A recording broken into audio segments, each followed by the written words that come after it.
Assalamualaikum warahmatullahi wabarakatuh. Selamat pagi. Selamat pagi. Semangat pagi, saudara-saudara. Kita bertemu lagi dalam mata kuliah keterampilan berbahasa Indonesia, pertemuan 3. Kali ini dengan topik keterampilan menyimak. Tujuan dan indikator pada pertemuan ini, kali ini, tujuannya adalah mahasiswa mampu memaparkan keterampilan menyimak. Sementara indikatornya, mahasiswa dapat memaparkan konsep dasar menyimak. Yang kedua, mahasiswa dapat menjelaskan menyimak sebagai suatu proses. Dan yang ketiga, mahasiswa dapat memaparkan jenis-jenis menyimak. Baiklah saudara, pada pertemuan yang lalu kita sudah membahas tentang keterampilan berbahasa. Bahwa keterampilan berbahasa itu ada keterampilan berbahasa lisan, menyimak, berbicara, ada keterampilan bahasa tulis, membaca, menulis. Kemudian ada keterampilan reseptif atau menerima, menangkap, yaitu keterampilan menyimak dan membaca. Keterampilan produktif, menghasilkan, menyampaikan pesan kepada pihak lain, yaitu berbicara, menulis. Sekarang kita masuk kepada keterampilan menyimak.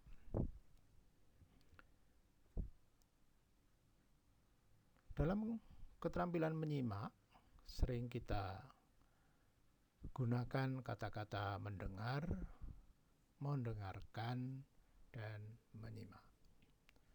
Nah, ketiga kata ini bisa dibedakan dari segi bunyi yang didengar, dari segi kesengajaannya, dan dari segi pemahaman terhadap makna yang disimaknya itu, yang didengarnya itu.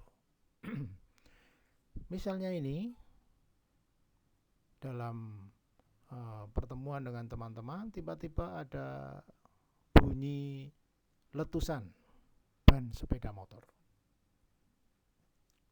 Nah, apabila peristiwa ini yang terjadi, maka kejadiannya adalah mendengar. Ya, karena bunyi yang sampai kepada telinga bunyi apa saja, dalam hal ini bunyi ban sepeda motor.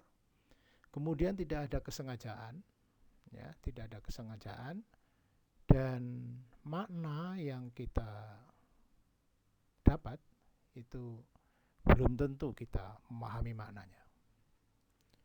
Kemudian mendengarkan, ya, pada suatu saat tertentu Anda membunyikan radio atau tape, maka Anda prosesnya adalah mendengarkan. Nah, dalam hal ini bunyi yang sampai ke telinga kita bunyi apa saja? Bunyi musik, bunyi pidato, bunyi dan sebagainya. Dan kita lakukan mendengarkan itu dengan sengaja. Ya, apakah maknanya bisa dipahami? Bisa, tapi belum tentu seluruhnya. Nah, kemudian menyimak.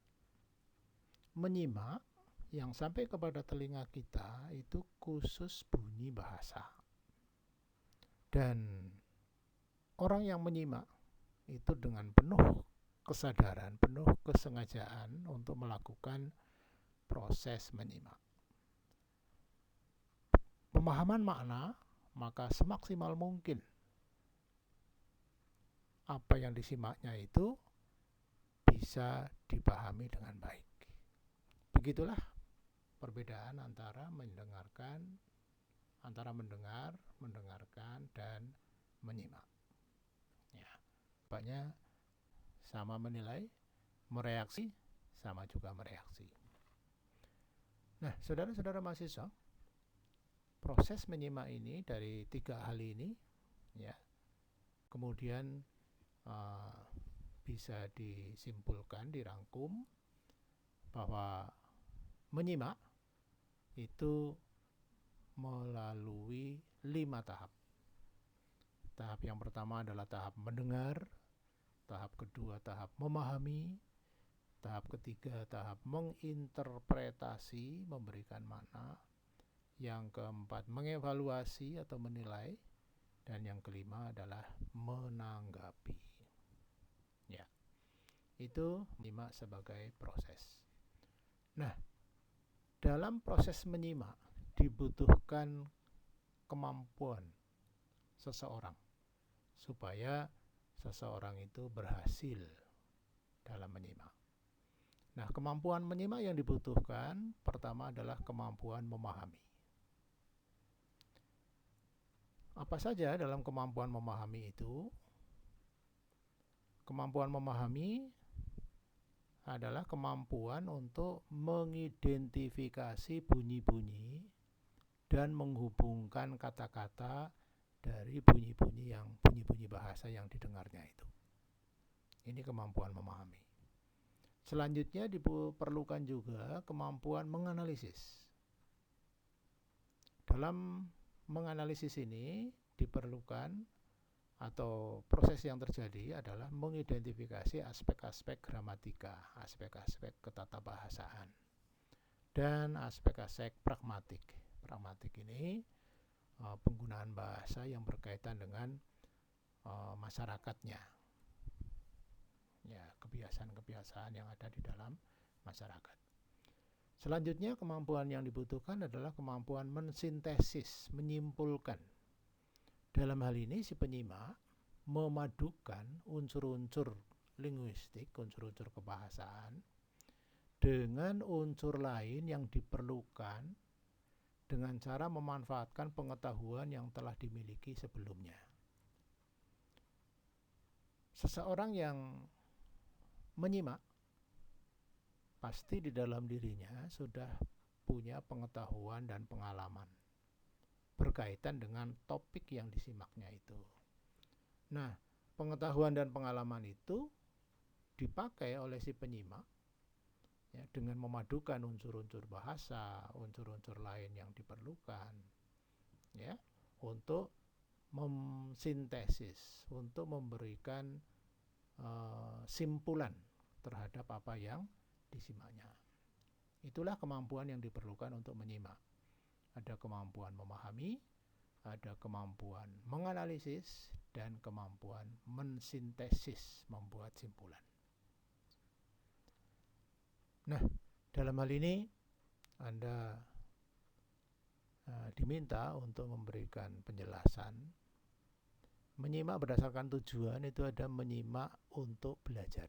Nah, ini maksudnya apa ini?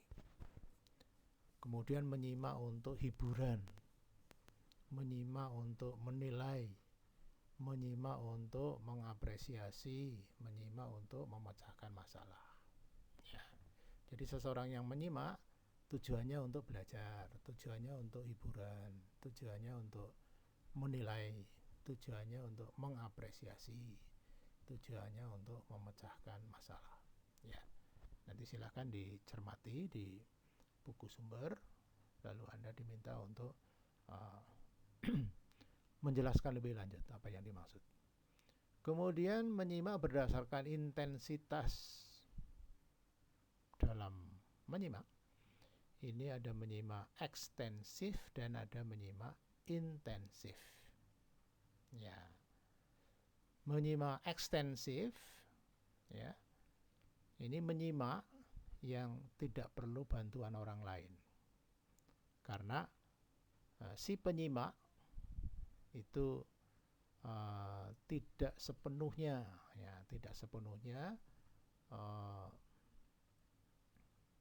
intensif untuk menyimak bunyi-bunyi yang sampai di telinganya. Nah, menyimak ekstensif itu ada menyimak sekunder. Nah, maksudnya apa ini? Menyimak pasif, ada menyimak estetis. Ya. Itu menyimak ekstensif. Sementara menyimak intensif ini perlu bantuan orang lain, seseorang yang menyimak intensif. Apalagi apabila yang menyimak adalah peserta didik. Nah, dalam menyimak intensif ini ada menyimak kritis. ada menyimak konsentratif, ya, konsentrasi dari kaitannya dengan konsentrasi. Kemudian ada menyimak kreatif. Ya, silakan Anda dalami ya jenis-jenis menyimak ini. Kemudian Anda harus berusaha untuk bisa memberikan penjelasan, memberikan pemaparan terhadap jenis-jenis menyimak ini. Karena jenis-jenis menyimak ini nanti akan sangat membantu Anda ya dalam melakukan pembelajaran menyimak di sekolah dasar. Demikianlah saudara-saudara mahasiswa, terima kasih. Saya akhiri. Terus belajar, tetap semangat, jaga kesehatan selalu. Terima kasih. Assalamualaikum warahmatullahi wabarakatuh.